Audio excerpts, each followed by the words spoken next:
نحمده ونصلي على رسوله الكريم أما بعد فأعوذ بالله من الشيطان الرجيم بسم الله الرحمن الرحيم رب اشرح لي صدري ويسر لي أمري واحلل عقدة من لساني يفقهوا قولي رب زدني علما اللهم ربنا زدنا علما اللهم أرنا الحق حقا وارزقنا اتباعه وأرنا الباطل باطلا وارزقنا اجتنابه آمین یا رب العالمین۔ ہم سیکھ رہے تھے سورۃ نور، اور سورۃ نور کے اندر بہت سے نا ایتھکس ہیں جو ہم نے سیکھنے ہوتے ہیں۔ تو کل جو ہم نے سٹارٹ کیا تھا گھروں سے متعلق تھا کہ گھروں میں اجازت دے کر داخل ہونا چاہیے۔ قرآن کو نا ہم صرف جنرل جانن کی کتاب سمجھتے ہیں، دیکھیں اس میں کتنی چھوٹی چھوٹی باتیں جو زندگی گزارنے کے لیے ضروری ہوتی ہیں، اور جو ہمیں اللہ تعالیٰ کی نظر میں ایک اہم مقام اور دنیا کے پوائنٹ آف ویو سے ایک اچھا شہری، اچھا انسان بنانے میں مددگار ثابت ہوتی ہیں۔ اللہ سبحانہ تعالیٰ نے وہ چھوٹی چھوٹی باتیں بھی ہمیں بتائیں۔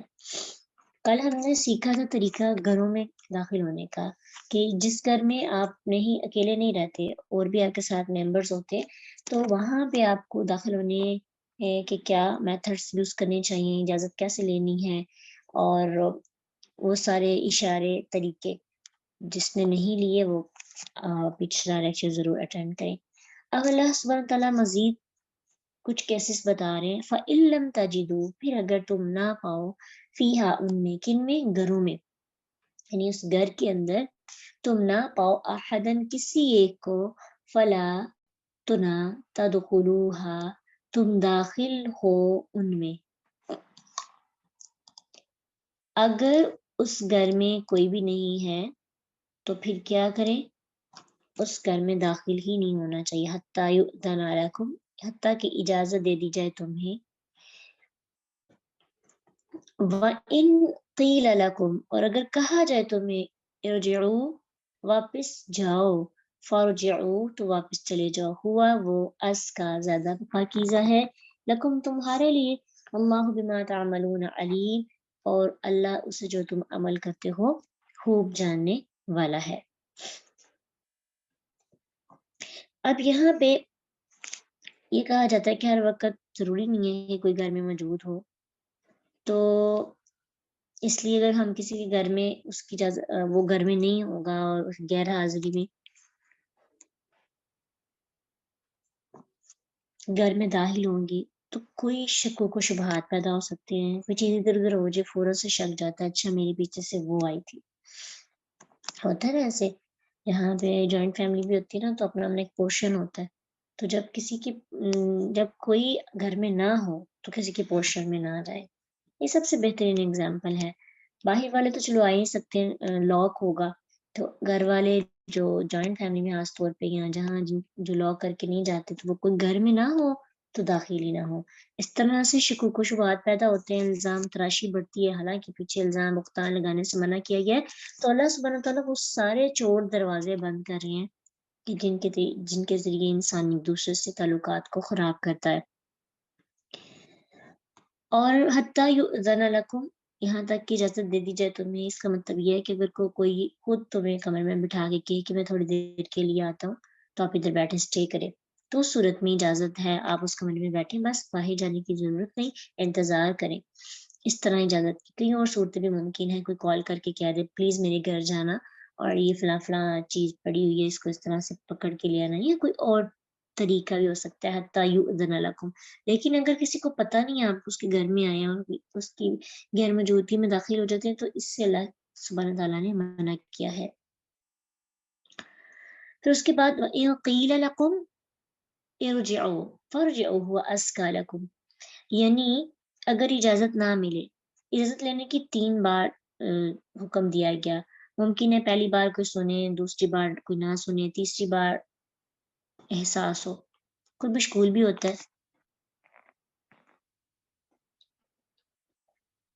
تو اگر 3 دفعہ اجازت لینے کے بعد کوئی نہیں بولتا اندر سے یا نہیں آتا تو آپ چلے جائیں۔ اس کا مطلب ہے کہ اب تو موسٹلی ایسے ہوتا ہے کہ پتہ نہیں چلتا، یا کوئی سویا ہو یا اس طرح سے کچھ ہو. تو ویسے پہلے تو یہ تھا کہ گھر بڑے چھوٹے چھوٹے سے ہوتے تھے اور پتہ چلتا تھا کسی کو کہ باہر کوئی آیا ہے، لیکن جب اندر سے کوئی آواز نہیں آتی تھی، اس کا مطلب تھا کہ وہ نہیں چاہتا اندر آیا جائے، تو چلے جانا چاہیے واپس. صحیح بخاری کی ایک حدیث بھی ہے کہ ابو سعید خدری رضی اللہ عنہ کہتے ہیں کہ میں انصار کی ایک مجلس میں بیٹھا ہوا تھا کہ وہ موسیٰ اشعری آئے، تو یوں معلوم ہوتا تھا کہ وہ دوڑ کے آئے ہیں، گھبرائے ہوئے ہیں. تو کہنے لگے میں عمر رضی اللہ عنہ کے گھر گیا تو میں نے 3 بار اجازت مانگی لیکن مجھے اجازت نہیں ملی، تو آخر میں لوٹ گیا.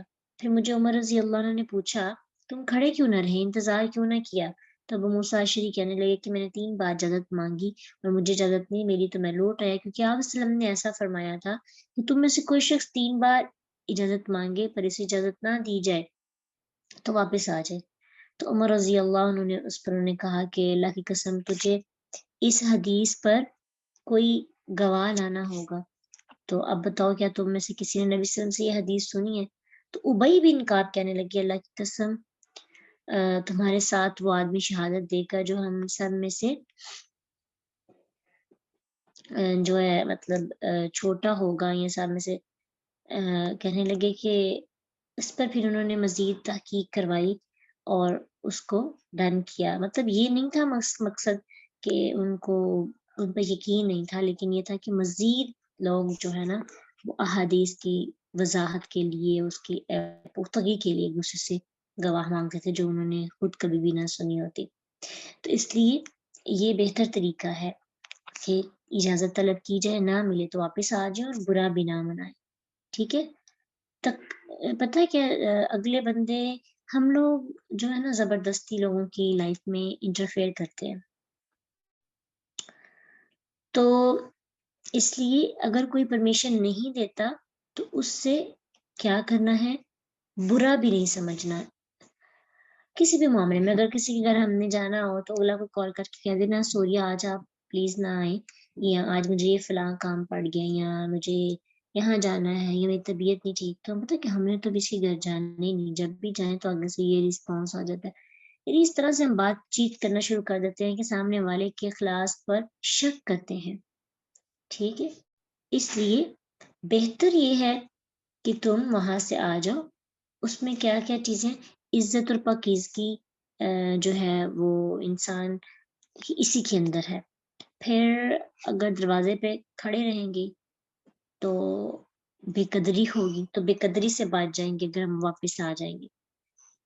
اور پھر اللہ سبحانہ تعالیٰ کہتے ہیں واللہ بما تعملون علیم، اور اللہ اسے جو تم عمل کرتے ہو، جو دل میں سوچ کر واپس آئے ہو، یا پھر جو وہاں پہ کچھ لوگ نا بول کر آ جاتے ہیں، تو یہ اللہ جانتے ہیں، حکمت ہے اللہ کے پاس. جی ہم لوگوں کا بڑا برا منہ بنتا ہے، غصہ بھی آتا ہے، جب تک بدلہ نہ لے لیں تو ہم ریلیکس نہیں ہوتے. ہاں جی، یہ پوچھا جاتا ہے کہ بہت دور سے کوئی آئے تو بھی چلا جائے. اب نا ہم لوگوں کی، میں وہی بات بتائیے نا، اب دروازہ نہ کھولنے کی صورتیں اور ہوتی ہیں، پتہ نہیں چلا، لا علمی ہے. ٹھیک ہے. تو اس وجہ سے ہمیں تھوڑا سا وہاں پہ ویٹ کرنا چاہیے، یا پھر کال وغیرہ کر کے پوچھ لینا چاہیے، کیونکہ اب اس سچویشن میں ہم واپس جائیں گے تو وہ سامنے والا کہے گا آپ نے یہ کیوں نہ کیا، اس طرح سے ان کے گھر بیٹھ جاتے تھوڑی دیر، تو اس طرح سے ہو جاتا ہے. تو اب تھوڑی سی نا چینجنگ آ گئی ہے نا، تو اس لحاظ سے ہمیں دیکھنا ہے. ہمارا یہ سسٹم کالز پہ جا سکتا ہے کہ کالز جو ہے نا وہ تو پاس ہی ہوتا ہے موبائل، تو اگر ایک دفعہ کوئی ہم کال کرتے ہیں نہیں اٹھاتا، اس کا مطلب ہے کوئی بیزی ہوگا تو اس نے کال نہیں لی، یا کوئی میسج آپ کی نہیں دیکھ رہا تو کوئی مصروفیت ہوگی تو اس وجہ سے میسیجز نہیں دیکھے جا رہے. تو اس پر بھی ہم بڑے پریشان ہو جاتے ہیں کہ اچھا میرا میسج ابھی تک نہیں دیکھا اور باقی کام ہو رہے ہیں، باقی ایکٹیویٹیز ہو رہی ہیں، پھر دل میں برا سا منہ بنا کے بیٹھ جاتے ہیں اور آئندہ ہم نے نہیں کرنا اس طرح سے. تو یہ چیز نہیں، اگلے کو سپیس دینی چاہیے، یہ زیادہ پاکیزہ بات ہے. سامنے والے کے دل میں بڑی عزت رہتی ہے ہم لوگوں کی. جی بہت بڑا مسئلہ ہے یہ. تو گھروں والا مسئلہ اتنا نہیں ہے، کیونکہ وہ تقریباً ہمارے ہاں اس کا پتہ چل بھی جاتا ہے. لیکن سب سے بڑا مسئلہ آج کل یہ موبائلس پر میسیجز کال اٹینڈ نہ کرنے کا. کبھی کبھی ایسا ہوتا ہے کہ میسیج بندہ سین کر لیتا ہے لیکن جواب دینے کی کنڈیشن میں نہیں ہوتا. سامنے والا پتہ نہیں کیا سوچ سکتا ہے، اس کو پتہ نہیں کس طرح کیوں نہیں میرا جواب دیا ابھی تک. اور پھر ایسا ہوتا ہے کہ اس وقت اس کا نہیں دیا جاتا اور بعد میں تھوڑی دیر کے بعد کسی اور کا آتا ہے. اس وقت ہمارے پاس ٹائم ہوتا ہے، ہم اس کو دے دیتے ہیں اور یا پھر کوئی اور کس طریقے سے پتہ چل جاتا ہے کہ ہم آن لائن ہیں تو اور غلط فہمیاں پیدا ہونا شروع ہو جاتی ہیں. تو ہاں، تو اس لیے طریقے ایسے اختیار کیا کریں، خاص طور پہ جن لوگوں کا کام زیادہ ہوتا ہے ان کے ساتھ تھوڑا اچھے طریقے کے ساتھ. آپ اسٹوڈنٹ بھی ہیں، آپ کو اپنے گروپ لیڈر سے کام ہے تو تھوڑا سا اسپیس ضرور دیں. مسئلے سب کے ہوتے ہیں لیکن ہمیں نہیں پتا سامنے والی کی زندگی کے اندر کتنے مسائل چل رہے ہیں.